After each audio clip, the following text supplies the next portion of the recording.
Medan, kota yang tercinta, kota kita berbakti. Horas, kota Medan, menjuah-juah, menjuah-juah. Saya nggak berani menyebut yel-yel dari ini ya, sambutan dari Nias, karena saya memang sudah ketakutan ya, saya sudah fobia terhadap Nias. Orang-orang Nias sudah terbukti ampuh menyebarkan Nias fobia kepada saya, mungkin kepada masyarakat yang lain juga. Jadi begini, saya ingin ceritakan, saya seminggu ini saya sudah diblokir sama Facebook karena laporannya seperti itu. Jadi saat ini saya mau sampaikan kronologis apa yang saya alami sehingga terjadi video yang saya menjadi heboh seperti itu.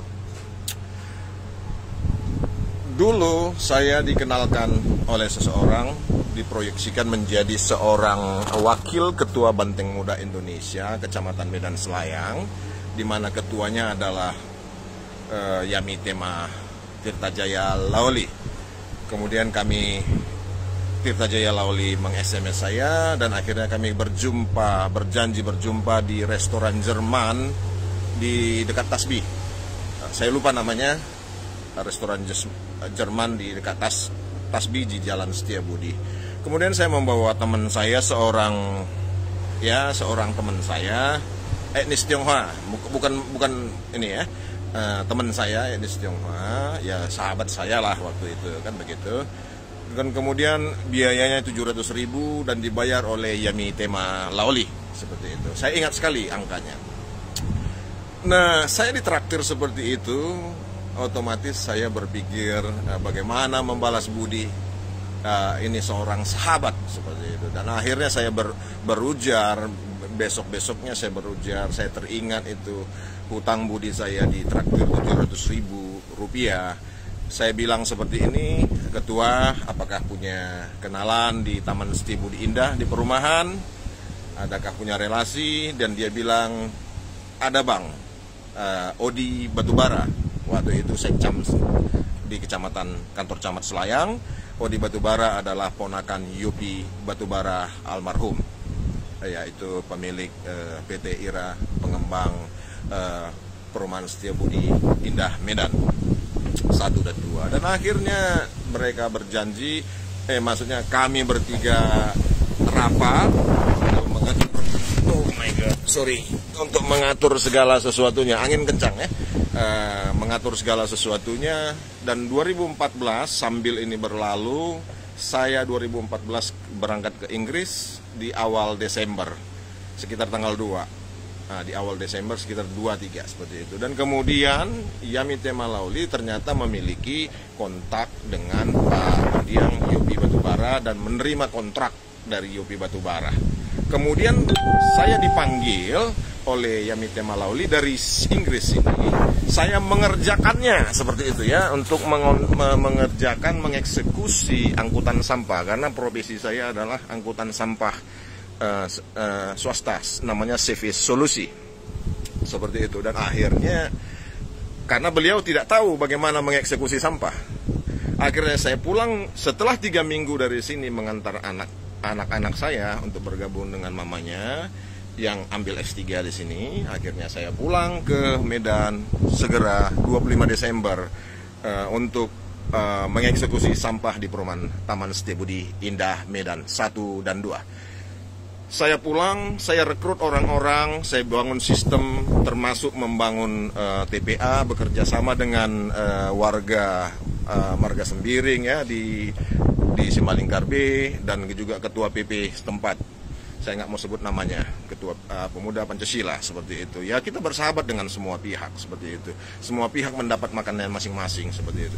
Saya dan Yamitema Laoli menandatangani kontrak 5 tahun di notaris, saya lupa, Boru Siregar di Ayahanda, Jalan Sendo atau jalan apa itu, dekat GKPA itu, Wisma Angkola seperti itu. Jadi saya menandatangani 5 tahun kontrak seperti itu. dan saya merekrut orang-orang, saya bangun sistem saya ya otomatis beda manajemen, beda gaya, dan beda cost. Dan cost yang saya karena manajemen saya ahli di situ, otomatis cost bisa saya perkecil karena memang saya bangun sistem yang bagus dan saya sudah adopsi dari barat waktu saya di Australia dan saya di Inggris. Cuman 3 minggu saya pelajari tentang persampahan segera. Di Australia juga sudah 2 tahun saya pelajari. Nah akhirnya saya kembali ke Inggris setelah setahun, sekitar ya lebih kurang setahun itu saya kembali ke Inggris, dan kemudian Yamitema Lauli menginginkan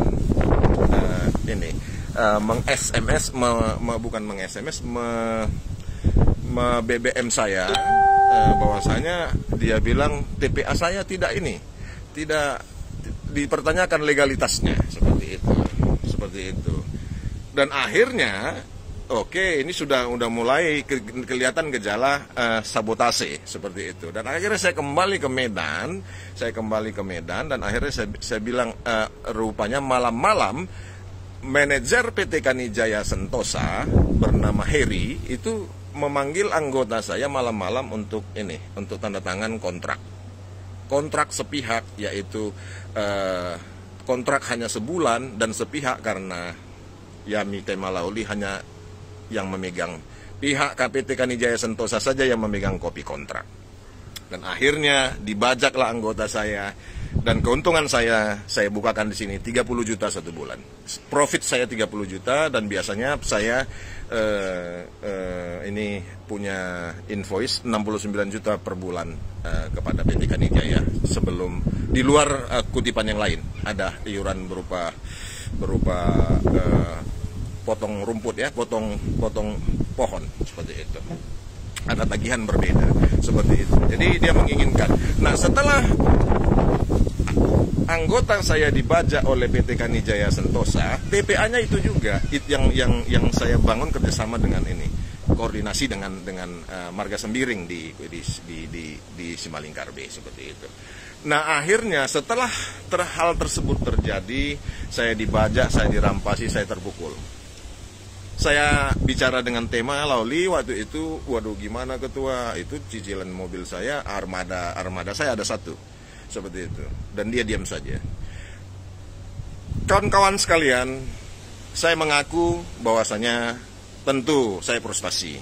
Waktu itu frustasi, ada takut, ada frustasi karena bapaknya adalah Menteri Hukum dan HAM, dan ya tulangnya pamannya kita tahu siapa. Saya tidak mau ribut, tidak berani ribut persisnya, tidak berani ribut, dan akhirnya saya berpikir kalau saya kerjakan ini, saya harus bayar pengacara untuk hasil yang belum tentu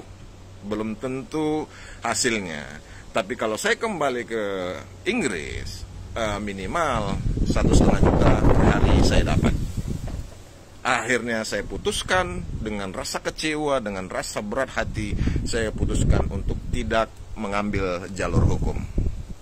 Tidak mengambil jalur hukum dengan konsep mungkin bukan hukum positif yang saya tempuh, tetapi bisa saja hukum budaya, hukum adat. Saya ingin main di sosial, hukum sosial seperti itu. Dan akhirnya saya mencoba untuk menulis keluhan saya di Facebook saya. Saya juga menulis, meng-copy paste-nya ke Facebooknya Bapak Yasona Lauli.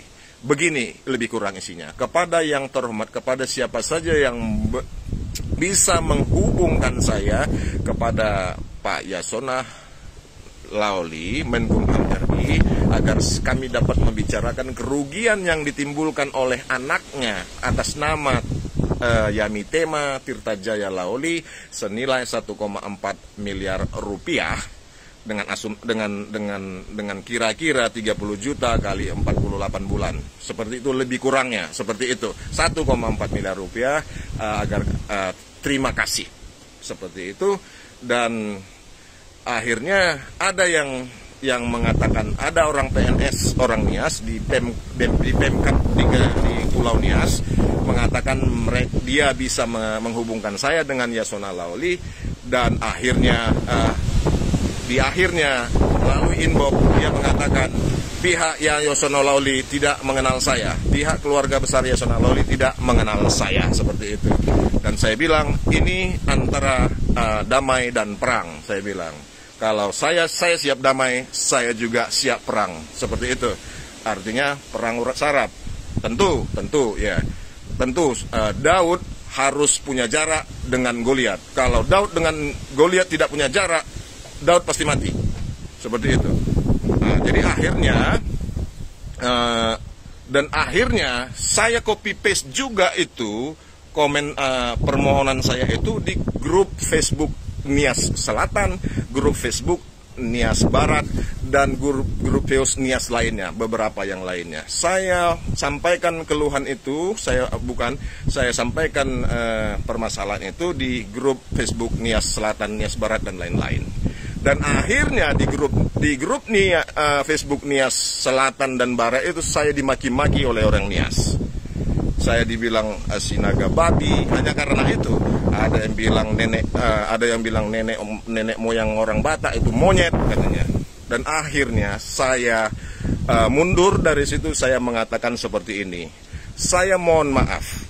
Saya dirampok ya. Saya sudah dirampok. Saya coba menggapai dengan secara sosial, secara persuasif. Saya dimaki dan nenek moyang orang Batak disebut monyet. Hanya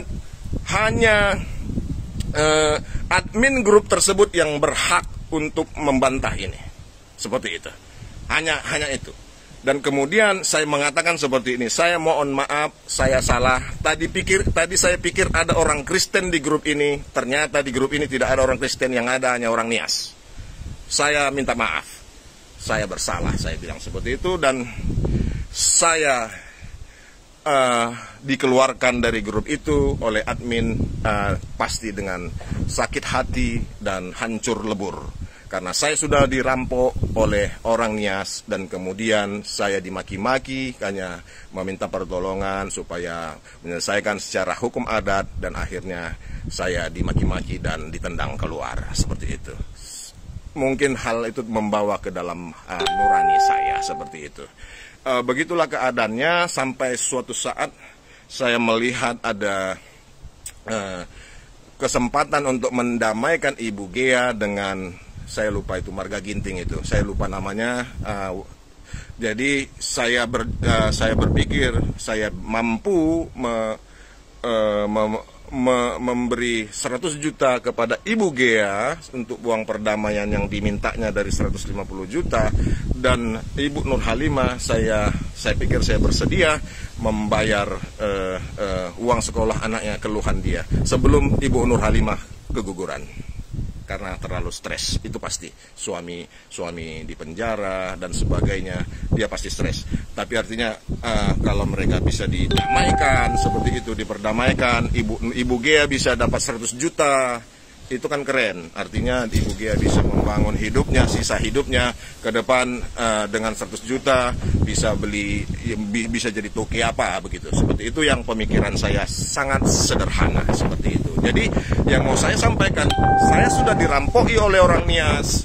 Kemudian saya dimaki-maki sama orang Nias ketika saya sampaikan hal tersebut untuk minta bantuan. Dan saya dihina, nenek moyang orang Batak dihina sebagai monyet oleh orang Nias di grup Nias Selatan. Kemudian saya minta maaf, dan kemudian saya coba lagi mendamaikan Ibu Gea dan siapa itu, dan si Bro Ginting itu. Tetapi memang saya menceritakan ada kisah cerita saya dengan seseorang memang bertelepon, ada yang mencemaskan budaya tersebut masih dijalankan seperti itu, dan akhirnya saya harus dilapor kepada polisi seperti itu. Kawan-kawan orang Medan yang budiman, Anda berhak untuk menilai segala sesuatunya secara holistik, secara komprehensif, mulai dari runtutan cerita ini. Itu kisah saya yang sebenar-benarnya terjadi. Saya tidak mau bersumpah karena saya tidak diajarkan tidak untuk bersumpah. Jika ya, katakan ya, jika tidak, katakan tidak. Jika benar, katakan benar. Jika tidak benar, katakan tidak benar. Seperti itu. Jadi, yang mau saya sampaikan adalah orang-orang Nias, sungguh kekompakan kalian saya salut. Termasuk untuk membuat seorang Konrad Sinaga menjadi fobia Nias. Saya fobia. Saya ketakutan. Saya akui kekompakan kalian membuat, saya pikir bukan saya saja, banyak orang akan fobia terhadap Nias. Karena apa? Konrad Sinaga sudah dirampok, kemudian dirampok ya oleh orang Nias, kemudian dia curhat di grup Nias, kemudian dia dimaki-maki, dihajar, ditendang juga dari grup itu. Kemudian dia minta maaf, dia pula yang minta maaf, kemudian dilapor ke polisi. Jadi ini bukan melibatkan hanya satu orang Nias saja. Saya dimaki-maki oleh grup Nias, di grup Nias Selatan, grup Nias Barat, dan sebagainya. Jadi ini bukan antara Konrad Sinaga dengan satu orang Nias, tapi kelompok Nias yang begitu besar. Luar biasa. Jadi Nias fobia akan terjadi di Kota Medan. Dan di sisi lain, hatiku memang ada ingin menginjil, mengeritisi, seperti itu, mengeritisi, menginjil. Tapi saat ini saya mau katakan, saya kibaskan kakiku, di debu di kakiku, dan aku akan berbalik. Aku sudah selesai dengan penginjilan dengan orang Nias, dan sehingga penghukuman kepada Sodom akan lebih ringan daripada hukuman kepada kalian. Seperti itu.